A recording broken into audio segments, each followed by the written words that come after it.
Quem poderia demonstrar que os trabalhadores tinham tido um quinhão razoável no extraordinário aumento da riqueza e bem-estar dos últimos 100 anos? Zombaram deles ao declará-los livres. Livres para morrer de fome, isso sim, e do que, aliás, não se privavam. Não davam pão a ninguém a votar em malandros, que eleitos só queriam locupletar-se, pensando tanto nos miseráveis como nos seus borzeguins acancanhados. Era preciso terminar com isso, de uma maneira ou de outra. Se isso não fosse feito agora, pela atual geração, seus filhos com certeza o fariam, já que o século não podia terminar sem outra revolução, desta vez a dos operários. Uma revolução devastadora, que varreria a sociedade de alto a baixo, para construí-la a seguir mais decente e justa.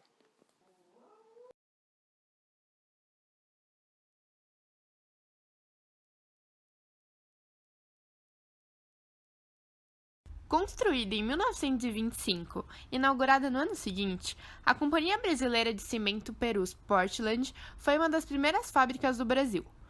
Sua fundação data de um momento específico da industrialização brasileira. Com isso, a presença da fábrica no bairro contribuiu para o crescimento de várias áreas que foram loteadas, tendo sido construídas várias vilas como Vila Margarida e Vila Triângulo, essas habitadas inicialmente por trabalhadores da fábrica. A fábrica também foi responsável, posteriormente, por 80% da construção de Brasília, a qual era a última meta do Plano de Desenvolvimentismo de 50 anos em 5 de Juscelino Kubitschek. Nessa época de inauguração da fábrica, não existia uma legislação específica para garantir os direitos dos trabalhadores. O que haviam eram decretos para garantir os direitos dos trabalhadores de forma generalizada, como limite de idade para admissão em determinadas indústrias. Com isso, ao longo de 20 anos da ditadura civil-militar no Brasil, que teve seu início em 1964, houve um declínio nos movimentos de resistência diante do maior endurecimento dos aparelhos repressivos. Entretanto, a repressão não conseguiu calar a oposição. Exemplo disso foi a greve dos trabalhadores da fábrica de cimento Portland. Nossos ancestrais lutaram pela liberdade, contra tudo e contra todos. O negro nunca foi covarde, fugiu das senzalas, refugiou-se nos quilombos, conquistou a liberdade, mas em busca da igualdade ainda sofre alguns tombos. Por volta dos anos 40, teve início o primeiro movimento dos trabalhadores da Companhia Brasileira de Cimento Portland. Eles construíram os sindicatos dos trabalhadores nas indústrias de cimento, cal e gesso. Em 1946, fizeram a primeira greve. Essa greve envolvia a reivindicação de direitos trabalhistas por parte dos trabalhadores da fábrica, cujo lema era resistir sem usar a violência, a chamada firmeza permanente.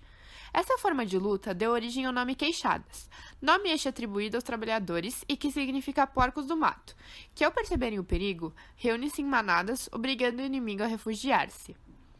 Eles exigiam que seus salários fossem valorizados em 40% conforme o aumento do preço do cimento, melhores condições de trabalho, como por exemplo o uso de EPIs, equipamentos de proteção individual, pois as condições em que os queixadas trabalhavam eram extremamente precárias.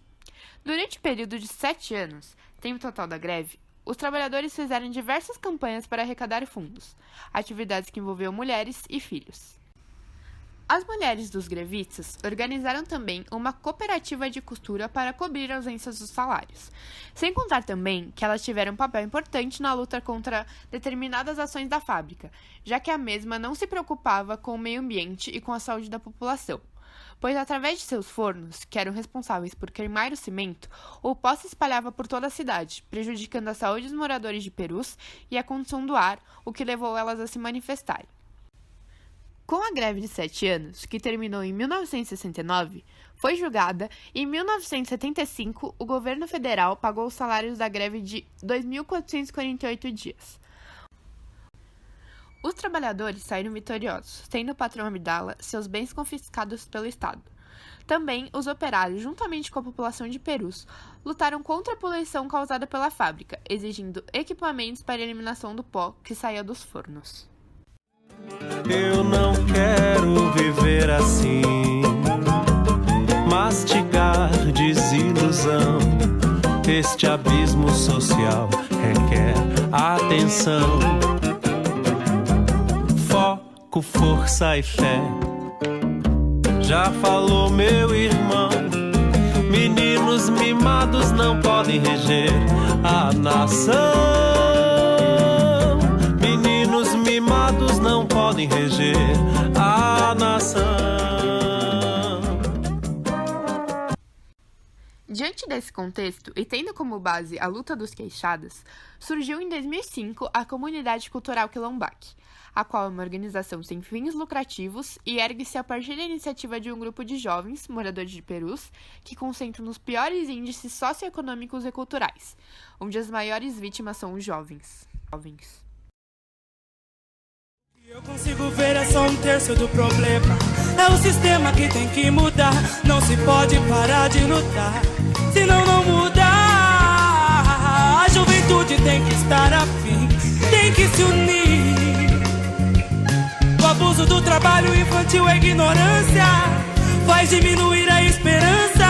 Na TV o que eles falam sobre o jovem não é sério, não é sério. Então deixa ele viver. É o que liga. Essa é nossa diva. Parabéns.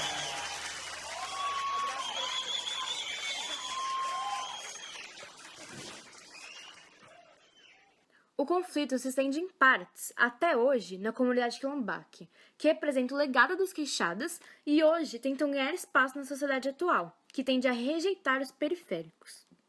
Atualmente, o governo investe apenas 0,35% em cultura, sendo que a menor parte é destinada a bairros de periferia. A quilombaque surge exatamente como uma forma de combate a esse esquecimento estatal. Estávamos todos lá, mas nossas almas e mentes com certeza não estavam habituadas a tal situação. E era necessário, na tradição deles, que estivéssemos conectados quase que completamente com o ambiente, mais especificamente com a terra em que pisávamos e mandávamos nossas energias. Olho com olho, ombro com ombro, formamos uma roda, e assim começou o tambor. O jongo, música que enchia nossos ouvidos naquele momento, foi uma manifestação que veio junto com os navios negreiros, e foi a forma pela qual os negros escravizados resistiram e criaram táticas e rotas de fuga na senzala. Já que não podiam usar palavras para fugir, cantavam. A cultura foi e é resistência, e o jongo na quilombaque representa justamente isso. Cachaça é fermento pra massa. Quem não tá no bolo disfarça a desgraça.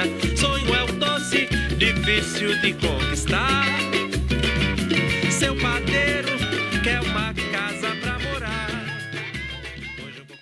A quilombaque é uma resistência puramente cultural e artística, influenciando a sociedade no meio em que eles vivem. O que eles buscam hoje não tem ligação alguma com luxo. Procuram apenas os direitos deles, como seus ancestrais um dia procuraram. Querem ter tanto acesso à cultura quanto os jovens do Estela Maris. Apesar de ambas as gerações criarem formas de resistir, elas fazem isso de maneiras diferentes. Enquanto os queixadas faziam algo mais bruto, até porque lidavam com a ditadura e a censura, a quilombaque, não deixando de ser agressiva, lida com os problemas artisticamente. Expõe a cultura deles através da música e das pichações e grafites, indo atrás das pessoas para conscientizar e informar o que se passa onde eles vivem. Assim, a população segue com a inspiração de seus antepassados, os queixadas, para lutar a favor dos direitos dos indivíduos que moram num lugar esquecido pelo Estado, mas que tem um enorme valor cultural para a sociedade brasileira. Nunca a violência venceu. Não se pode fazer o mundo em um dia. Aqueles que prometeram a vocês mudar tudo de repente, ou são trapaceiros ou são malandros.